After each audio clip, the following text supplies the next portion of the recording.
ଆପଣଙ୍କର ଏଇ ଯୋଉ ଅର୍ଥବଳ ବାହୁବଳ ବିନା ନିର୍ବାଚନ ଜିତିବା ଏତେ ସହଜ ନୁହଁ ବୋଲି କୁହାଯାଏ। ସେଇ ତତ୍ତ୍ୱରେ ଆପଣ କେତେ ବିଶ୍ୱାସ କରନ୍ତି? ଅର୍ଥବଳ ବାହୁବଳ ଊର୍ଦ୍ଧ୍ୱରେ ଆଉ କିଛି ବଳ ଅଛି ବୋଲି ଭାବନ୍ତି କି? ଅଛି ମନୋବଳ।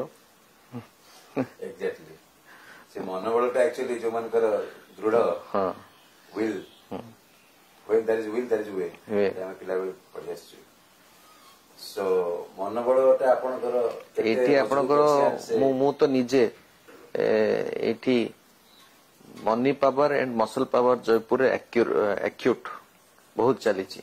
ଦିଟାକ ଆମ ଯୋଉ ଡୋମିନେଟିଂ ପ୍ରାର୍ଥୀ ଅଛନ୍ତି କଂଗ୍ରେସର ହୁଅନ୍ତୁ କି ବିଜେଡିର ହୁଅନ୍ତୁ ଇଭେନ ବିଜେପିର ବି କିଛି ମାତ୍ରାରେ ଏମାନଙ୍କର ମନି ଆଣ୍ଡ ମସଲ ପାୱାର ବହୁତ ଅଛି। ଏମାନଙ୍କୁ ତ ମୁଁ ନିଜେ ମୋର ମାଇଣ୍ଡ ପାୱାରକୁ ନେଇକି ଫେସ୍ କରୁଛି। ମୋର ମାଇଣ୍ଡ ମୋର ଭିଜନ ମୋର ନୂଆ ନୂଆ ଚିନ୍ତାଧାରାକୁ ନେଇକି ମୁଁ ଏମାନଙ୍କୁ ଫେସ୍ କରୁଛି। ଆପଣଙ୍କର ଯୋଉ ଭିଜନ ବା ମାନେ ଜଣେ ପ୍ରାର୍ଥୀ ହିସାବରେ ସ୍ୱାଧୀନ ପ୍ରାର୍ଥୀ ହିସାବରେ ଜୟପୁରକୁ କୋରାପୁଟ ଜିଲ୍ଲାକୁ ଆପଣ କେମିତି ଦେଖୁଛନ୍ତି? ମାନେ କଣ ଆପଣ ଚାହୁଁଛନ୍ତି? ଦେଖନ୍ତୁ ମୁଁ କିଛିଟା ସ୍ଲୋଗାନ ମାଧ୍ୟମରେ କହିବି ତାକୁ। ଗୋଟେ ହେଲା ରୁରାଲ ଡେଭଲପମେଣ୍ଟ। ପ୍ରତି ଗାଁ ପରିପୂର୍ଣ୍ଣ ଗାଁ ହେବା ଦରକାର। ଆଜି ବି ଦେଖିବେ ଗୋଟେ ଗାଁରେ ଆପଣ ଯିବେ ରାସ୍ତାଟେ ଥିଲେ ପାଣିଟେ ନଥିବ, ଇଲେକ୍ଟ୍ରିସିଟି ଥିଲେ ଆପଣଙ୍କର ଠିକ ସାନିଟେସନ ନଥିବ। ଆଜି ବି ମାନେ ଆମ ଭାରତର ଏତେ ବର୍ଷ ଇଣ୍ଡିପେଣ୍ଡେନ୍ସ ହେଲା ପରେ ବି ଗାଁ ଯାକ ମାନେ ନଟ୍ କମ୍ପ୍ଲିଟ ଅଣ୍ଡର ଡେଭଲପ କହିପାରିବାନି, ଅନସିଷ୍ଟମେଟିକଲି ଡେଭଲପଡ, ଠିକ ଡେଭଲପ ନାହିଁ। ତ ମୁଁ ଏଇ ସ୍ଲୋଗାନ ନେଇକି ଯାଇଛି ଏଥର ପ୍ରତି ଗାଁ ପରିପୂର୍ଣ୍ଣ ଗାଁ। ଆମେ ସବୁ ଗାଁକୁ ଦେଖିକି ଆଇଡେଣ୍ଟିଫାଇ କୋଉଠି ରାସ୍ତା ଯଦି ଖରାପ ଅଛି ପ୍ରଥମେ ରାସ୍ତାକୁ ଫୋକସ କରାଯିବ। ରାସ୍ତାଟା ହେଲା ପରେ ପାଣିର ସମସ୍ୟାକୁ ଠିକ କରାଯିବ। ଇଲେକ୍ଟ୍ରିସିଟି କନେକ୍ଟିଭିଟି ଅଛି କି ନାହିଁ, ଲାଇଟିଂ ଅଛି କି ନାହିଁ, ଏଇଟା ଗୋଟେ ମୋର ପ୍ଲାନ୍ ଅଛି। ତାପରେ ସବୁଠୁ ବଡ ସମସ୍ୟା ହେଲା ଆଜି ଡେଟରେ ଅନଏମ୍ପ୍ଲୟମେଣ୍ଟର। ପିଲାଙ୍କ ପାଇଁ ଆଉ ତ ସରକାରର ଚାକିରି ସେମିତି ନାହିଁ। ସରକାର ଗୁଡାଏ ଚାକିରିର ବେନିଫିଟ।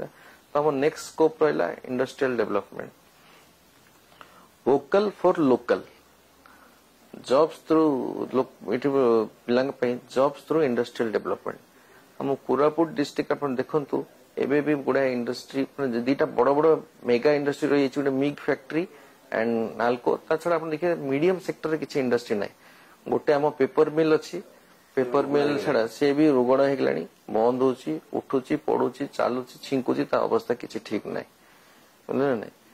ତ ମୁଁ ବହୁତ ଗ୍ରୀନ ଫିଲ୍ଡ ଯୋଉଟା କି ନୂଆ ଇନଭେଷ୍ଟମେଣ୍ଟ ଆଣ୍ଡ ବ୍ରାଉନ ଫିଲ୍ଡ ମାନେ ଆମ ଏକ୍ଜିଷ୍ଟିଂ ଇନଭେଷ୍ଟମେଣ୍ଟ ଯେମିତି କି ପେପର ମିଲ୍ କୁ ଗୋଟେ ପେପର ମିଲ୍ ପ୍ରଡକ୍ସନ କରୁଥିବା କମ୍ପାନୀ ଚଲେଇବା ଦରକାର। ଏବେ ଗୋଟେ ନନ୍ ପେପର ମିଲ୍ କମ୍ପାନୀ ଚଲାଉଛି, ତ ସେ ଠିକ ସେ ମ୍ୟାନେଜ କରିପାରୁନି। ଗୋଟେ ଆମର ମଝିରେ ଦେଖିଥିଲେ 1980 ମସିହା ଗୋଟେ ସିକ୍ ଇଣ୍ଡଷ୍ଟ୍ରି ଲୋନ ବେନିଫିଟ ଆସିଲା। ସିକ୍ ଇଣ୍ଡଷ୍ଟ୍ରି ଲୋନ କୁ ଲୋକ ଦେଖିକି ଯେମିତି ପଇସା ନଉଥିଲେ, ଏବେ ପେପର ମିଲ୍ ର ଅବସ୍ଥା ସେୟା ହେଇଯାଇଛି। ସେମାନେ ଗୋଟେ ସିକ୍ ଇଣ୍ଡଷ୍ଟ୍ରି ଲୋନ ନେଇଛନ୍ତି, ବଟ୍ ଠିକ ଗୁଡାଏ ପଇସା ନେଇଛନ୍ତି, ବଟ୍ ମିଲ୍ ଟାକୁ ଚଲେଇ ପାରୁନାହିଁ। ଡେଲି କୋଲ ନାହିଁ ତାଙ୍କର, ଡେଲି ତାଙ୍କର କେମିକାଲ୍ସ ନାହିଁ, ବେସିକ ର ମେଟେରିଆଲ୍ସ ନାହିଁ ଗୋଟେ ଫ୍ୟାକ୍ଟ୍ରି ଚଲେଇବା ପାଇଁ। ମ୍ୟାନେଜମେଣ୍ଟ ଠିକ ନାହିଁ। କାହିଁକି ଏସବୁ ଜିନିଷ ହଉଛି? ଯେହେତୁ they are not a paper mill based company. ଏଇଟା ଗୋଟେ ରହିଲା ମୋର। ଅର୍ବାନ ଡେଭଲପମେଣ୍ଟ ପାଇଁ ଆମେ ବିଚାର କରୁଛୁ। ପ୍ରତି ୱାର୍ଡରେ ହବ ସାଇ କମିଟି, ସେମାନେ କରିବେ ସମସ୍ୟାର ସମାଧାନ। ଆପଣଙ୍କର ସାହିରେ କାମ ହଉଥିବ, ଆପଣ ପଚାରିବେ ଏଇ କଣ କାମ ହଉଛି, ସେମାନେ ଜାଣିନଥିବେ। କାହିଁ ମ୍ୟୁନିସିପାଲିଟି ଅଫିସ ସେ ୱାର୍ଡ କାଉନ୍ସିଲର ଜାଣିଥିବ, ସେ ଜେଇ ଜାଣିଥିବ, ଆଉ ସେ ମ୍ୟୁନିସିପାଲିଟି ଅଫିସ ଜାଣିଥିବ କଣ କାମ ନାହିଁ। କାମଟା ହେଇକି ସରିକି ଫଳକ ଲାଗିଲା ପରେ ସେମାନେ ଜାଣୁଛନ୍ତି। ଯଦି ଜୟପୁରର ପ୍ରତି ୱାର୍ଡ ଗୋଟେ ସାହି କମିଟି କରାଯିବ, ପଲ୍ଲୀ ସଭା ଗ୍ରାମ ଯେମିତିକି ଯୋଉ ଆମ କହୁଛନ୍ତି ବାହାରେ ମୋହଲ୍ଲା କମିଟି କରିକି ଯଦି କରାଯିବ ସେଇ ମଡେଲରେ। ସାହି କମିଟି ଆମର କଟକରେ ବି ଅଛି। ହଁ ଅଛି ସାହି କମିଟି କଟକରେ କେତେକା ପୂଜା କମିଟି ଅଛି, ବଟ୍ ଏଇଟା ଦିସ୍ ଇଜ ଫର ଡେଭଲପମେଣ୍ଟାଲ ମୁଁ କହୁଛି। ଆଉ ଗୋଟେ ରହିଲା ମୋର ଧାରା, ଗୋଟେ କାମ ଯୋଉ କୌଣସି ବି କାମ ହବ ଥରେ, बारंबार कौन काम हबनी आमर जो करप्शन गोटे रास्ता हेला पर भी बारंबार बारंबार से काम होची करुवे से रास्ता को फिर पांच सब standard once in 5 year solid work one time work solid work सेटा हम मन को फोकस रहियो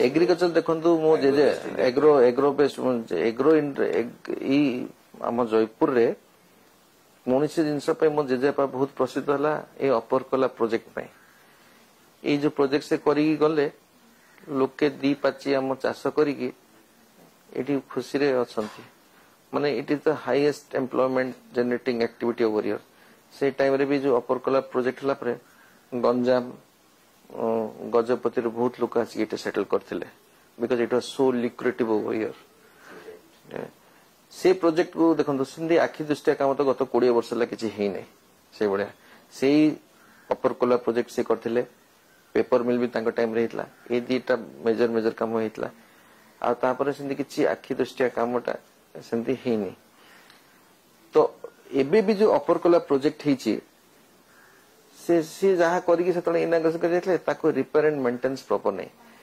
एबे भी चासी को अधिकार पानी रो शेष मुंद एटा एबे भी किछि किछि जगह पानी पहुंची पारु नै इरिगेशन कैनाल अछि चोक ही छी ब्रेकेज ही छी डैमेज हम इरिगेशन एबे नुवा टेक्नोलॉजी आसलानी एबे रिसेंटली जो सुक्तेल प्रोजेक्ट करला Odisha government road National Geographic channel कोचनी आमे काई कि हम ऊपर कला प्रोजेक्ट को से बडे अपग्रेड कर परिबानी सुक्तेल रे 40 किलोमीटर दूर पर पानी पहुंचे पला आमे तो से बडे आमे क्लोज चैनल्स करके आउरी तको इरिगेशन तको बेटरमेंट कर परिबा तो एबे आपनकर जो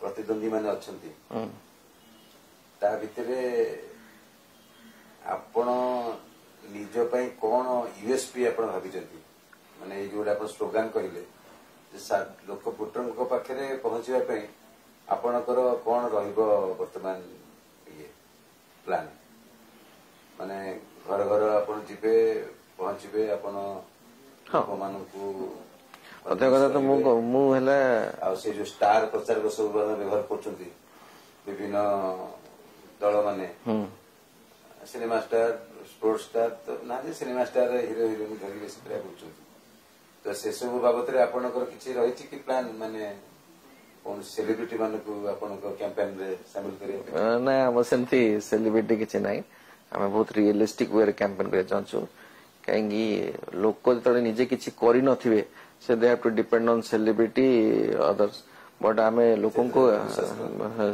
विश्वास करने प्रधानमंत्री के ऊपर आपनकर कोन माने व्यक्तिगत मतामत प्रधानमंत्री इज वेरी हार्ड वर्किंग